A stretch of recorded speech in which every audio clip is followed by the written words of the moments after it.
Good morning, headbangers, bass heads, and candy kids of all kinds. My name's Jenny, and this is my YouTube channel, where you'll learn everything that you need to know from the world's most organized raver, perspectively. And today we have a super special episode. I am coming to you again from my laptop. I'm pointing over there because that's where it is. We're going to be going in there in a couple of minutes. First thing that we're going to be doing is downloading the app. My main goal of this video is to answer all of your questions. I've been going crazy going through social media since the map has dropped, since the lineup has dropped, and just basically answering all the questions that I see on repeat. I want to help you guys as much as possible. I see that this is a lot of people's first EDC Orlando. I see that it has grown immensely, and we're going to talk about that too, what you could expect with the bigger venue, how many people we're expecting to see, and the distances between the stages, how long you're going to count for. It's going to be an awesome episode, guys. You are in for a treat. So without further ado, I'm going to point us in the direction of my laptop, and I'm first going to show you what is the app. The app is not an EDC Orlando app this year. It's going to be the Insomniac app. And inside the app is where you're going to click on EDC Orlando. We're going to do that in 1 second. Okie dokie, I have clicked on the app. First thing that it's going to ask you, allow Insomniac to access this device's location. Do what you please. I'm going to click allow. The first thing that you're going to see is EDC Orlando, Taker Field. Go ahead and press the explore button there. Then when you get inside, it's going to give you this push notifications. This is basically going to allow for them to give you any updates, any information that even during the fest. I highly recommend you turning this on. Again, it's to your discretion. I'm going to go ahead and press OK. Once you get inside, you're going to get buy tickets, lineup and set times, maps, frequently asked questions, and websites. Alright, so when you get in and you click on the festival map, it is a beauty. Here it is. Let's scroll on in. Whoa, too much. My bad, guys. There's going to be 3 entrances. There is the north entrance. There's going to be the south entrance that's going to be over here, and west entrance. As you can see, they all have Ubers all across here. There's Uber here, there's Uber here, there's an Uber over there. Uber everywhere. Oh God. So you could basically get dropped off anywhere, but the way that you would know where you're going to be dropped off is by the streets. If you look on the edges of the map, you're going to see that here's Rio Grande Avenue. We have West Anderson Street on the west side, and then we have Long Street on the other side. Church Street is going to be your north entrance, so basically do not get off on Tampa Avenue because you're going to have to walk either north or south to go in through those entrances. That's your first tip. So this year is a little bit different in the sense where that they moved circuit grounds where Kinetic Field was last year. So if this is your first year at EDC Orlando, that's a little pro tip for you. They have given us so much more room for activities. So much more room. And I also have a theory. If you look at 2018's map, you can see circuit grounds, and it had the same layout of last year's, the pyramid. And then they surprised us with this gigantic, almost 360 experience, which is what you see on the map this year. I have a theory that maybe they're just doing the same thing that they did last year, and they're surprising us again. And maybe that they'll be bringing some elements from EDC Las Vegas. Who knows? So that's where Circuit Grounds is going to be. Then you'll see that there is basically 3 ways to get to the other side of the stadium, aka the other side of the festival. There is Rainbow Road down here, and you can see that there's an actual little rainbow bridge here. And then there's Daisy Lane, the famous Daisy Lane. And then Memory Lane, which will be really interesting. That's where the Okeechobee and the 2 rides are. So one thing that I wanted to point out from the repetitive questions on social media is they're asking about the zip line. It has been confirmed that the zip line is not going to be here this year, unfortunately. So we do have those 2 rides, and it's going to be towards Memory Lane. That's where you're gonna find it, on the end of Circuit Grounds.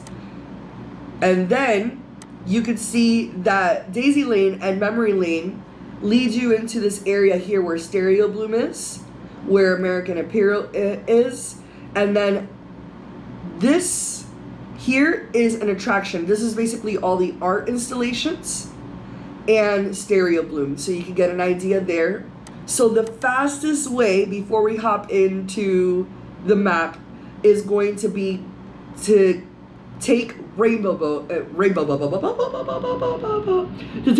Road to get to Kinetic Field.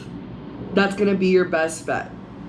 And then from there to Neon Garden, and we'll talk about that too.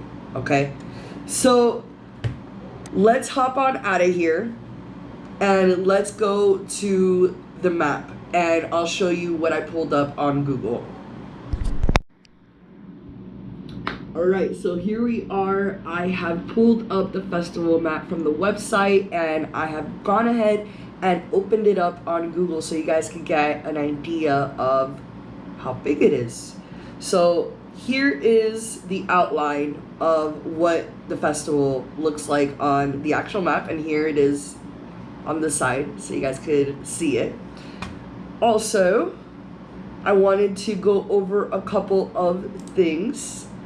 Here is Circuit Grounds. Here is Kinetic Field. Here will be Neon Garden. Forgot to do the little thing there. So if you look on here, there is 3 ways to get to the other side.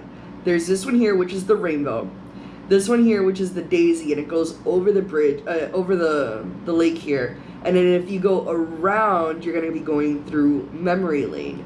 Now, for the people that are catching the shuttle, and there is some available, and I recommend shuttles for anybody just to be safe. They're basically coming from anywhere and everywhere. There's a whole bunch of information. I'll post them on the description. You could buy 3-day, you could buy 1-day.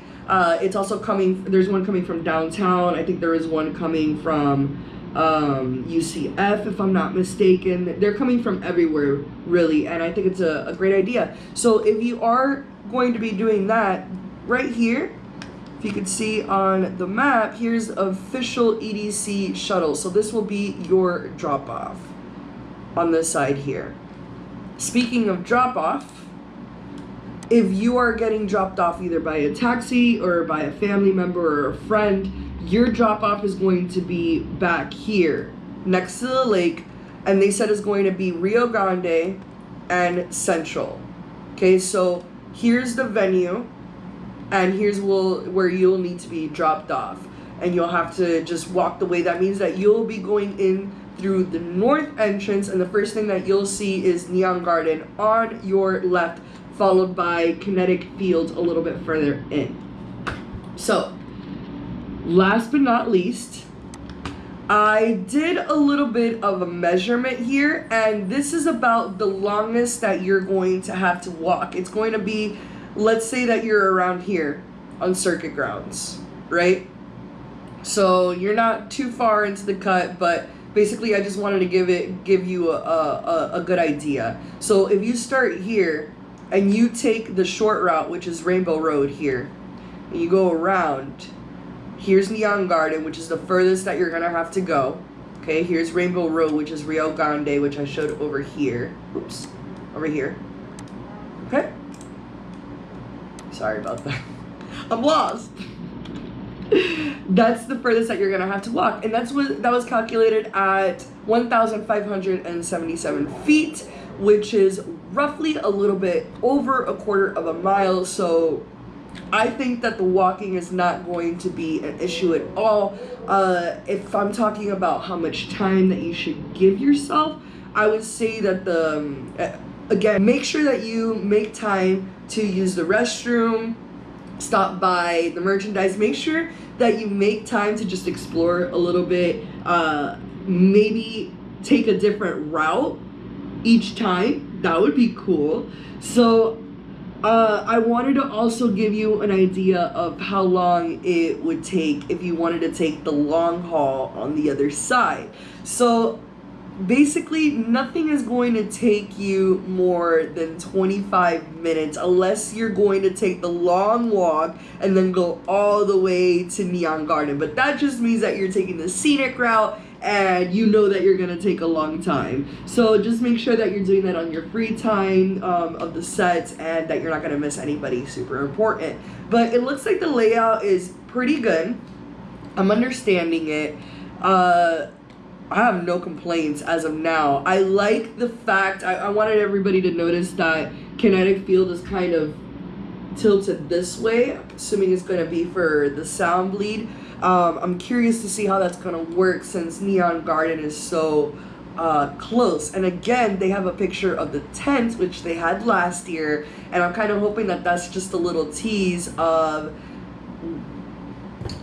maybe they'll bring something new this year for Neon Garden. I'm just so excited. This is fantastic. So I wanted to go over a couple of things that you guys have been asking before we end this episode. Be right back. I wanted to talk about the space. It was said that there should be an attendance of about 250,000 said by Pasquale. So I went in and I looked at how many people in attendance in comparison to other festivals, and basically their numbers were by day. So I divided that up, and it looks like EDCO this year will be expecting 50,000 people per day. So in comparison, 2018 Ultra was 55,000 people per day, Coachella is 125,000 people per day, and EDC Las Vegas is 135,000. So that is some numbers for you. I hope that you enjoyed that, because I did. I think that is pretty widely dispersed. I don't think that we're gonna have much issues for space, except for Neon Garden. We'll see how that goes. I hope that rolls over smoothly. So there is going to be a place to do upgrades for your bands. Make sure to look out in your email. You could upgrade to GA Plus or VIP if you so wish to do so. Also, there will be vegan food options. A lot of people have been asking about that. And also, I wanted to give a couple of recommendations that somebody who's been to EDC Orlando 4 times just wanted, and a whole bunch of festivals. I tend to always get a locker when I go, and it's so good to just not be carrying a whole bunch of stuff on you, and especially I like to take leggings and or a sweatshirt. So when I'm leaving the venue, because when you're in there, you're dancing and you feel all good and you're not really feeling the cool, and it is gonna be a little bit cool. Also going to be a little bit rainy. So this particular part is 2 tips in 1. Bring in for your locker, or 3 tips in 1, locker, right? Bring in for your locker some warm clothes for when you're walking to your car or waiting for your Uber or waiting for your shuttle. God knows how long you're gonna have to wait. Also raincoats. I just went to Lost Lands, and it was expected to rain for like a little while, and that's it. It wasn't supposed to rain all weekend or anything like that, but it rained for a good like 2 hours straight, and we were like the only ones that had ponchos. Everybody's like, "Where'd you get your ponchos?" And we're like, "We brought them." World's most organized raver, just saying. So I thoroughly recommend Ponchos because they have said that this weekend is going to rain, and it will be going on rain or shine. Also, parking. There is basically two ways to park. There is Premier Parking, which I'll link the information to, which I believe is $50 a day, and then there's General Parking, which will be $30 a day. Your $50 parking, which is Premier, is going to be a lot closer than your GA. Also, I read that they are towing, so do not leave your car overnight. Don't do it. They said that they're going to tow. So, and also, last thing that I wanted to cover, just some tips and tricks, is the wellness part. There is ground control going to be there. Ground control is going to be wearing the purple shirts, I believe, and medical will be wearing the red shirts.